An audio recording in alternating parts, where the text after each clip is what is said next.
What's up, YouTube? It's me, the Artisan MC, and today I'm here to give you my review of Tron Ares.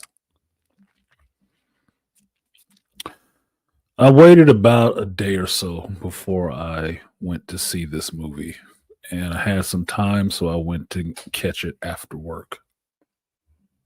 The theater was mostly empty, but that's a Monday night. It's not that big of a deal. Now, I should say that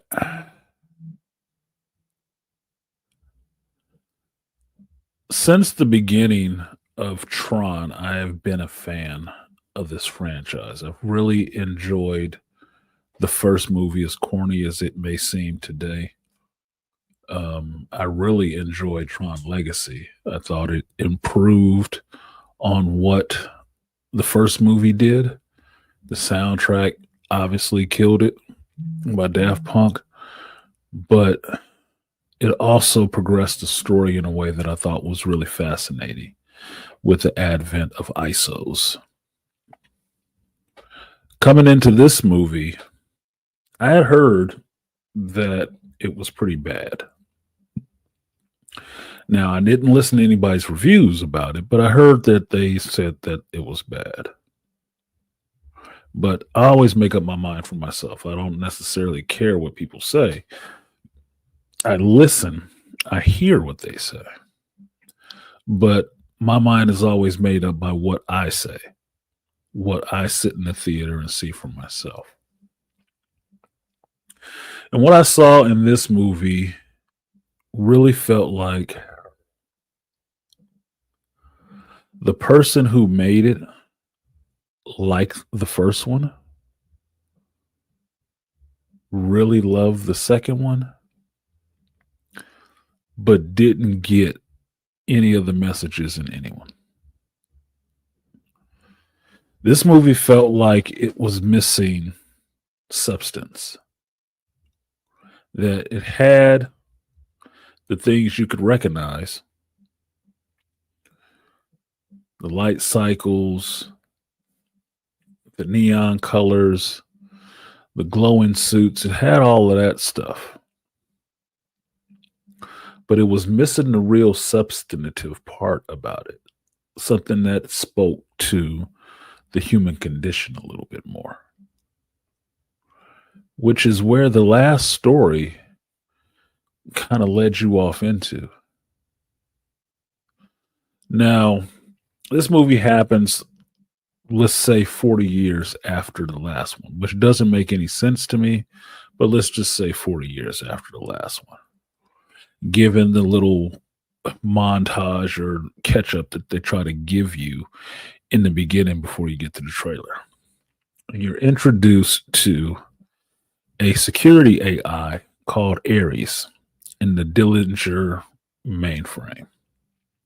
This character is played by Jared Leto. The Ares program is then trained, and you watch him being trained over hundreds of thousands of times of being killed and having to learn how to fight and everything like that. That this program is different. This AI is a bit different.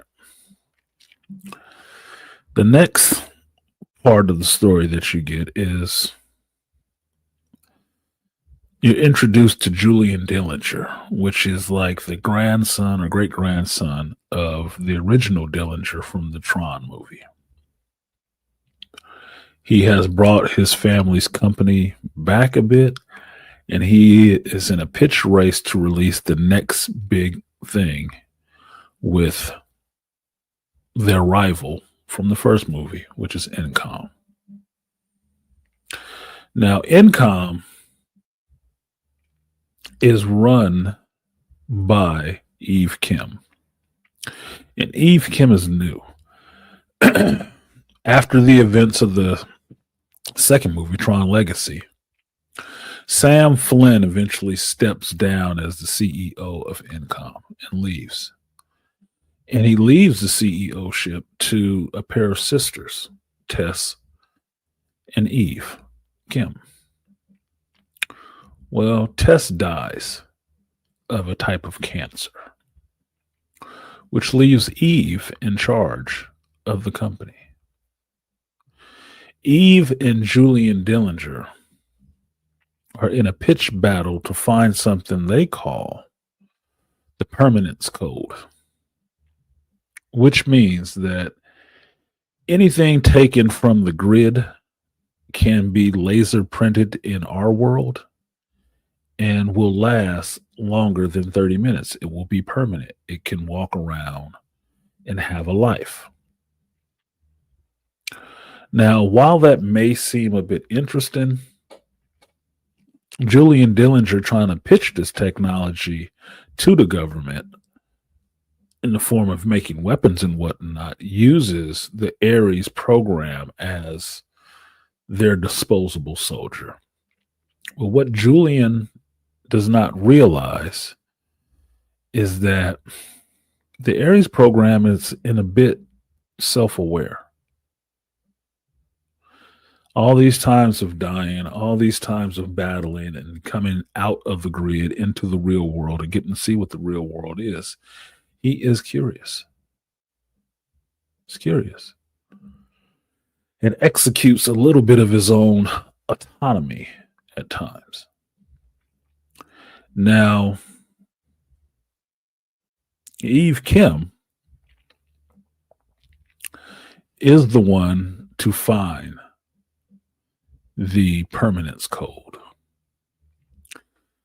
She finds it in Alaska in one of her sister's little bunkers that she was researching stuff, but it has all of Kevin Flynn's old floppy disk and computers and stuff like that, which also makes no sense. She finds the code. It looks like DNA. And she uses the code and a particle laser to create an orange tree that lasts over 30 minutes. Now, this is the part in the movie I had a question like, so what's the point of that?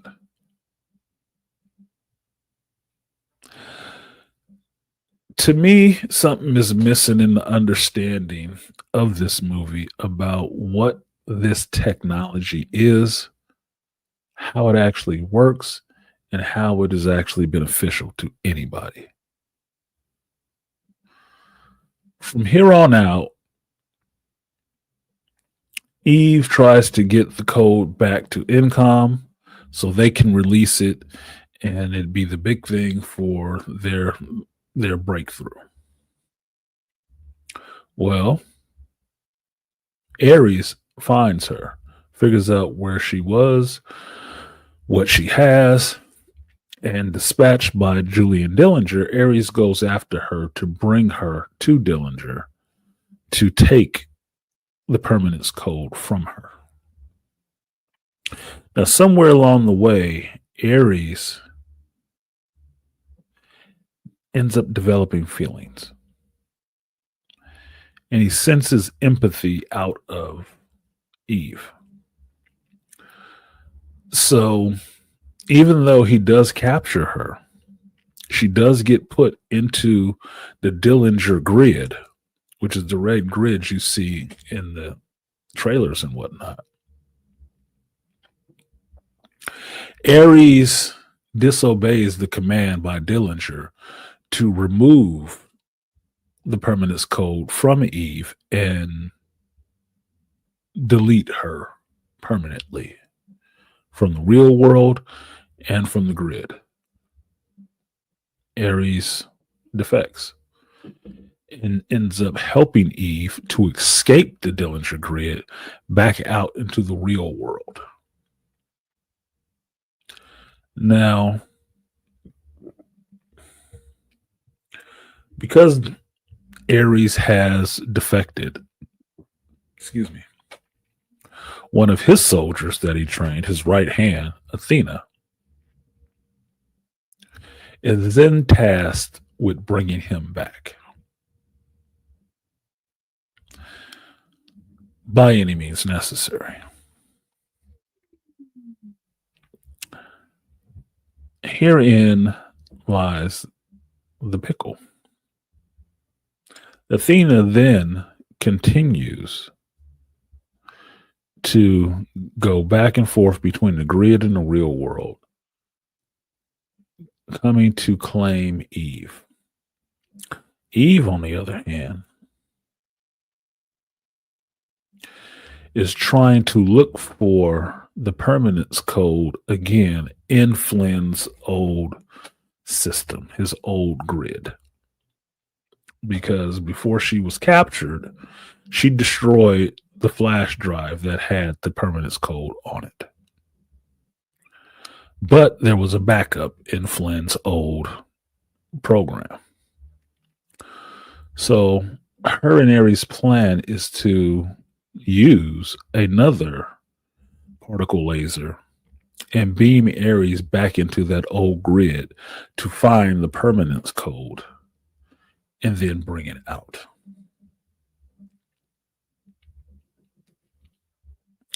Now, when they do this, it sends Ares back into the original grid from the Tron movie.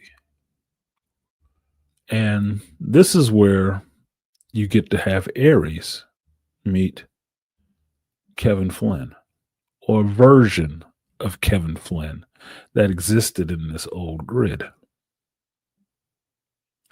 They get to talk, and this version of Kevin Flynn recognizes that Ares is pretty advanced. How this version of Kevin Flynn does this, I do not know. But through conversation, this version of Kevin Flynn does give Ares the permanence code, which still looks like DNA. But Kevin Flynn is also saying at this point that he didn't make this code. He found it, which I think is significant. But, that thrown to the wind, Ares uses his disc and the permanence code to come back out into the real world and stop Athena from trying to kill Eve Kim. Now, when Ares comes back into the real world from the old grid, he is a real boy now. He's human. He bleeds. He gets tired. But he does fight to defeat Athena with the help of some other people at Intercom, bringing down the Dillinger grid. And from this point, Eve Kim allows Ares to just leave. He pieces out. He goes to see the world. He goes to live one life and not many. To learn what it means to be human, or what life is, what it looks like. And then you come to the end of the movie. Pretty short and sweet, right? Here's where the substance was missing. The Pinocchio Code, which I'm calling it because that's exactly what it was, seemed to be bullshit to me. Because the movie never really establishes, outside of making digitized items pulled from the digital world into the real world permanent, it never really say what's the point in that. It's still fake. They make an orange tree. They digitize or bring a digital orange tree from the digital world into the real world, and they eat these oranges. I'm like, that doesn't seem right. I don't think it would have any flavor because you didn't program in flavor in the computer. What's the point of having a bunch of fake stuff in the real world? That'd be like Minecraft, wouldn't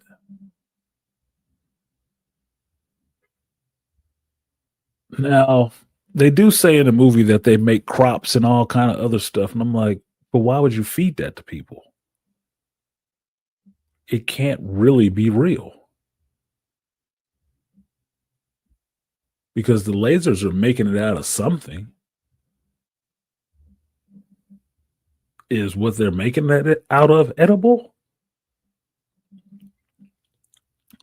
It doesn't make it to me. They're missing something. There's a leap being taken that I'm not taking with them. I'm not understanding how this technology would help cure a cancer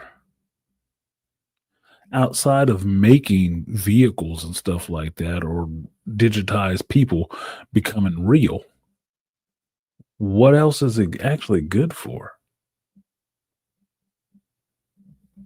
It seems like just a parlor trick. Or the whole movie, even this Pinocchio code, was just there to turn a fake boy into a real boy. That this is Disney's new strategy for making movies of other IPs. They just feed one of their own IPs into the story, and that's supposed to make the movie good. I just got to watch how Aries became a real boy. The story of Pinocchio in Tron. Now it dawned on me this is what was going on because I just finished watching a week or so ago Alien Earth. And Alien Earth was completely based around Peter Pan.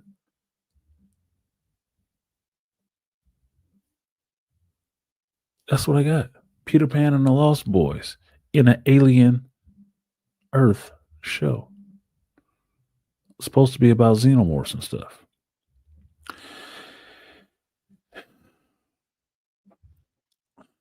This movie missed an opportunity. And I think that's what I'm seeing in movies nowadays, which is why I'm not rushing to the theater to see a lot of stuff nowadays. I mean, Sinners really set the standard, and this is far below that. While visually it looks nice, I do like seeing a recognizer flying around in the real world or Tron cycles or light cycles in the real world. That's kind of interesting. How they used them was just cheap gags, something you're supposed to be excited about. Because I've already seen that kind of motorcycle chase in The Dark Knight. What more did you offer besides neon and light walls?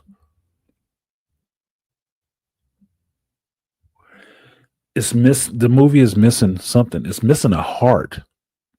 It's missing a soul.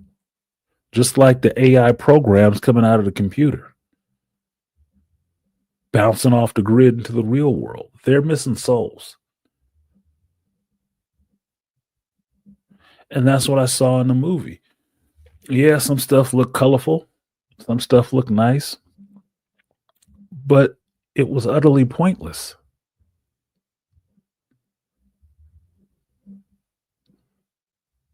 Now, to me, the first movie had a message, right? The message was that ownership of your ideas is important. And ushering in new technology, a new way of thinking, is the revolution that was there in the 80s. The grid was a place that you could see the world in a sense. You can make the world. Number two gave you the understanding that inside of this digital world, there is life and it populates and springs up on its own. Kevin Flynn didn't make it, just like he didn't make the Pinocchio code. He didn't make either one of these things. These things naturally spawned in that digital world. That was the whole point of the ISOs. The ISOs were not programs he created. They arrived, became, emerged completely on their own.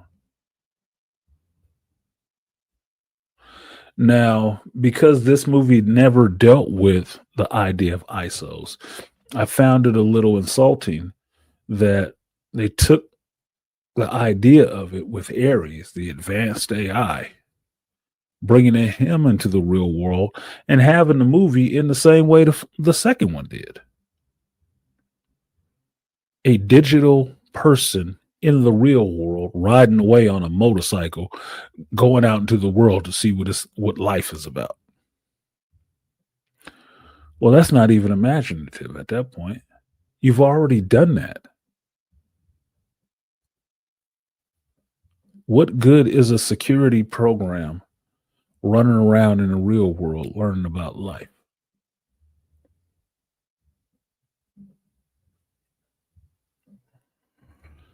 There was nothing deep about this movie.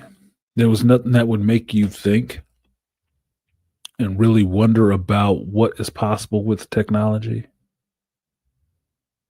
There is nothing that I would want to see a sequel of this for. Was it? Now it's primed for a sequel, sure. But why? Look, this movie was wasted potential. Wasted potential. If they had given this movie to somebody like a Christopher Nolan, he would have gave you something awesome. He would have gave you something a hell of a lot better that you would still be puzzling and thinking about like, damn, that was deep. This was not deep. This wasn't even a kid's sandbox in the living room. It wasn't. It wasn't deep at all. The story of Pinocchio told through Tron. Oh, and let me not forget, girl bosses ran amok all through this, which is what I know. I can bet money that most mainstream YouTubers hated. The only white guy in this is pretty much a villain, or he is the villain outside of Ares. Everybody else, girl bosses, CEOs, computer programs,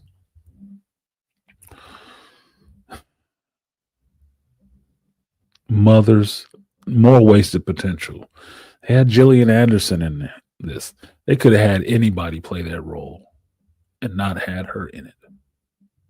That was a waste. What a waste. So, just to keep it short, the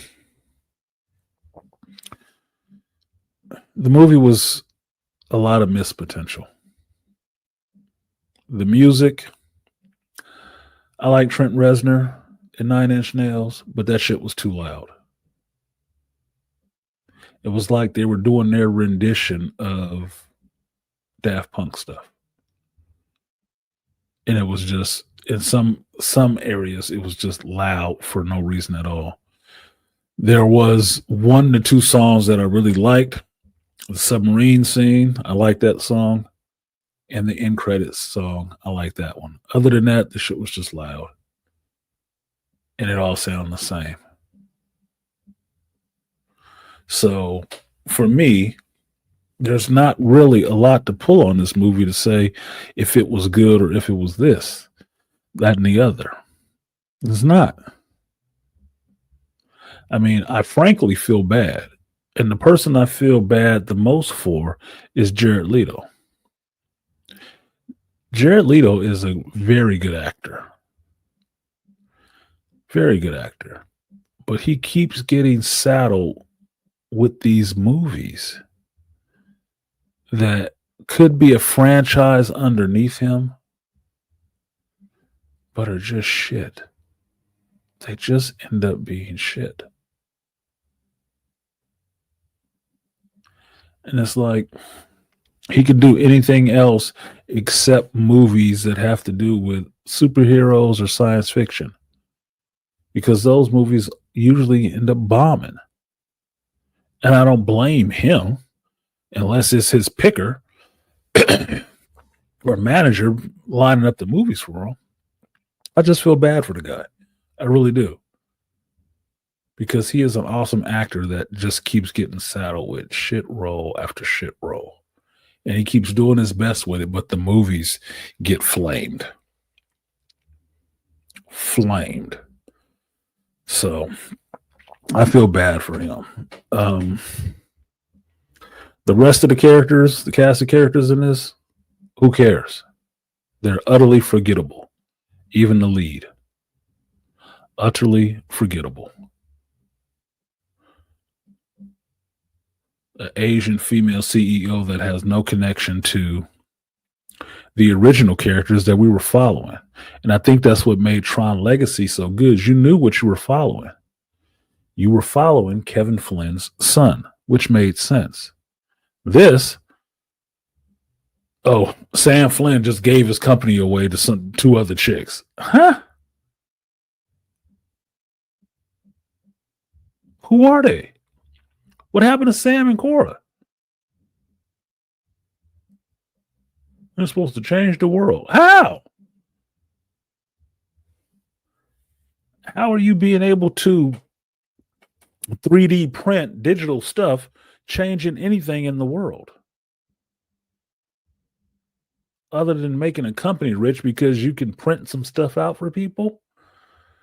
It made no sense, dude. It made no sense whatsoever. And I'm not a dummy. It just made no sense. It just seemed utterly pointless. Like, so what? So what? At least Dillinger was making items that you can have. Oh, we could build a vehicle, a tank, in a minute. Okay. Are we at war with anybody? How's that useful? You can just build it quicker.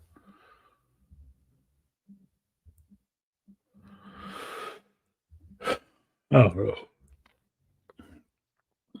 I don't know. Something was missing. Something was missing. And I believe the heart was missing in this. So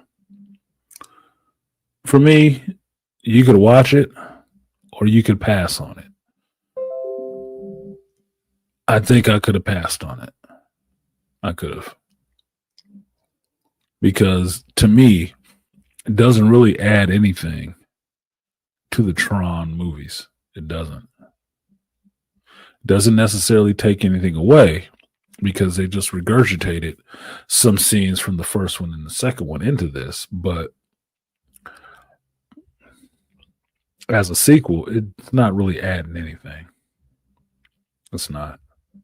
And if they want a number 4 out of it, I'm not sure what that's going to add to it. You need to get somebody who understands technology and has an imagination. Because this could have been really cool if you were bringing in the story from the second movie and bringing those characters, those ISOs, into the real world and seeing how they interact or seeing that they want to go to war with people. Either way, that would have been more interesting than what I got. So that's it. That's my review of Tron Ares. Like, share, subscribe, and I will see you guys next time. Apparently, if there's a crappy movie I need to watch. Peace.